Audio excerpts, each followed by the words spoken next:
और स्वागत है आपका मुनाफे की मंडी में। मैं हूं विश्व मोहन और आज सबसे पहले बात कर लेते हैं गोल्ड की, क्योंकि गोल्ड लगातार नया हाई बनाता जा रहा है। ये तेजी कब तक चलेगी, क्या हो रहा है गोल्ड मार्केट में, इतनी तेजी क्यों है और इसका इफेक्ट, रिपल इफेक्ट मार्केट पर क्या हो रहा है, यही आज जानने की कोशिश करेंगे। कब वो करेक्शन ड्यू है, क्या कुछ टाइम लाइन उसका है, या इस तरह की तेजी कब तक चलती रहेगी, यही चर्चा करेंगे। आज हमारे साथ तीन मेहमान हैं जो आज आपकी मदद करने वाले हैं। अजय केडिया हैं, केडिया कमोडिटी के एमडी और रिसर्च हेड भी हैं।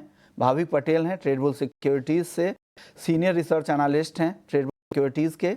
और अनिंद बैनर्जी हैं, SPB and head of currency and commodity हैं कोटक सिक्योरिटीज़ से। आप तीनों मेहमानों का बहुत बहुत शुक्रिया। केडिया जी, आप बताइए, आपने इस तरह की रैली आपने जब करियर शुरू किया था उसके बाद आपने देखा है क्या?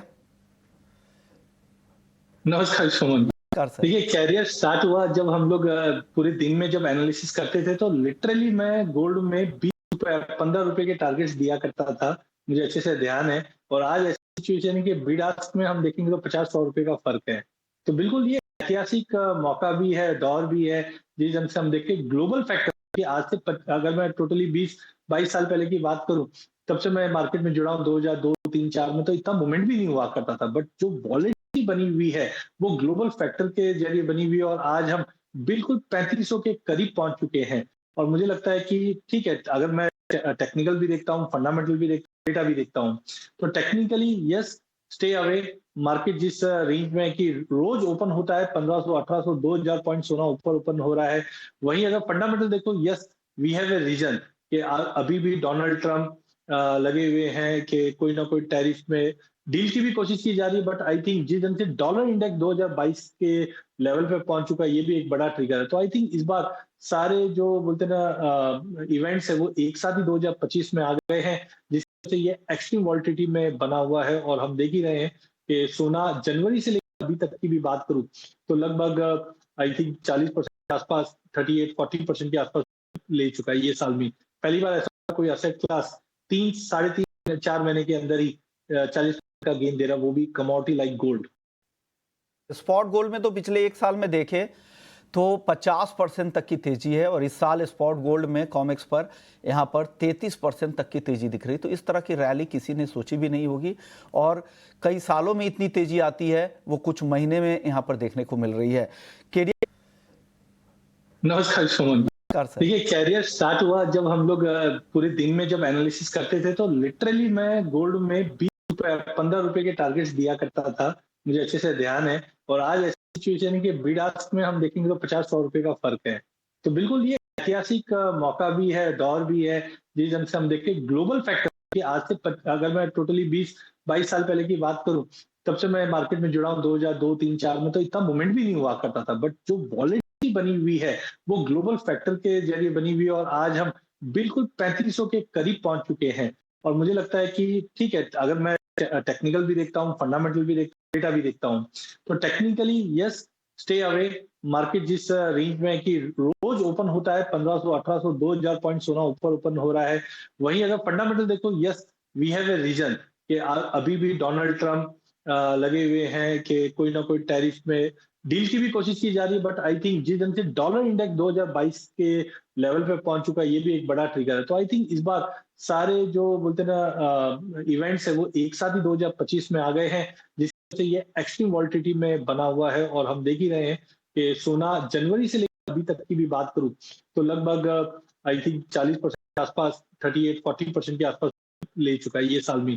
पहली बार ऐसा कोई असेट क्लास 3, साढ़े 3, 4 महीने के अंदर ही 40 का गेन दे रहा, वो भी commodity like gold.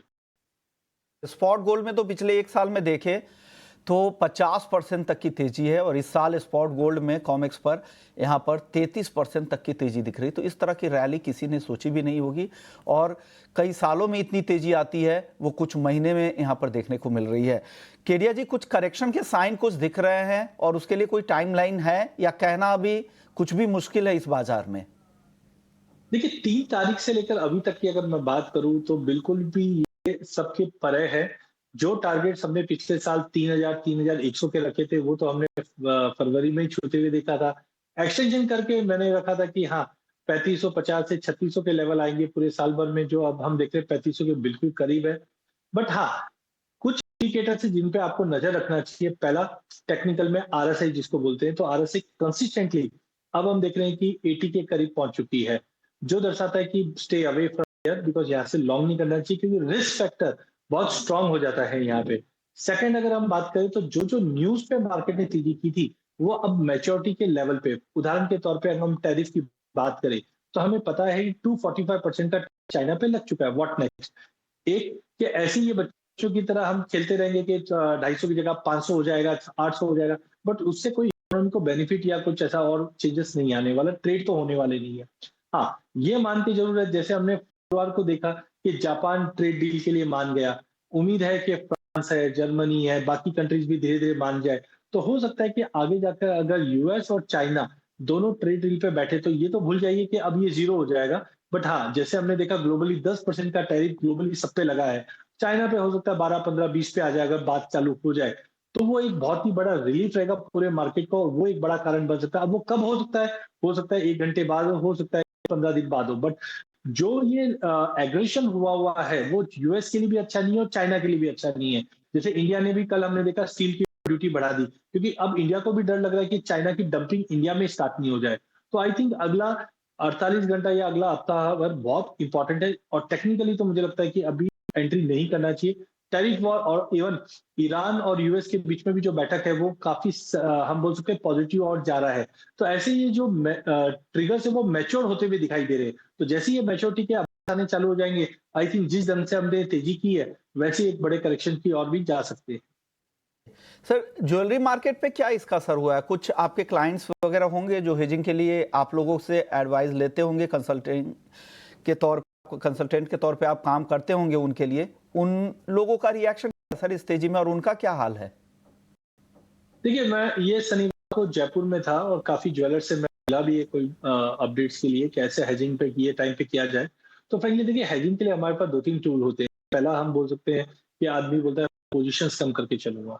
Second, future पे हेज करें या ऑप्शन के जरिए। फ्यूचर में भी अगर आप देखिए, तो फ्यूचर में करना क्या होगा, आपको फिजिकल के अगेंस्ट आपको फ्यूचर पे बेचना होगा। लेकिन जिस तरीके से हम देख रहे हैं कि पिछले 7-8 दिन के अंदर ही 7,000 रुपए की, 8,000 रुपए की तेजी आ गई, तो वहां पे एंड टू एंड जो भरा जा रहा है, वो बहुत एक्सट्रीम है, इसलिए कोई भी फ्यूचर पे नहीं जाना चाहता। वहीं ऑप्शन की भी अगर बात करें, तो ऑप्शन में भी वॉलिटिलिटी की वजह से एटीएम की जो प्रीमियम है, आप देखिए 1700, 1800, 2-2 हजार रुपए के प्रीमियम है, तो वहां पे भी फ्रूटफुलनेस नहीं आ पा रहा है। तो एक तरफ अब फिजिकल मार्केट के लिए भी बहुत बड़ा जोखिम हो चुका है as of now, because of this volatility, कि ये लेवल पे कॉस्ट ऑफ हेजिंग भी टू मच है और वॉलिटिलिटी एक्सट्रीम है। तो मैंने देखा है कि काफी ज्वेलर से बात किया, तो उन्होंने यही किया कि एज ऑफ नाउ हम लोग पॉज कर रहे हैं हमारी एक्टिविटीज, कोई भी बड़ा ट्रेड नहीं ले पा रहे या अनहेज काम कर ही नहीं रहे। जैसे माल बिकता है फिजिकल में, वैसे भी फिजिकल अगर हम बात करें सेल्स की, तो पूरी तरह से बैठ चुका है। इवन फ्राइडे नाइट को मेरे पास कुछ फोन आ रहे थे, शनिवार को आ रहे थे कि अजय भाई फिजिकल में कोट नहीं हो पा रहा है, कोट नहीं मिल पा रहा है, कि क्या कोट रहेगा, बिकॉज सैटरडे संडे छुट्टी है, और मंडे भी अगर हम देखें ईस्टर मंडे की वजह से मार्केट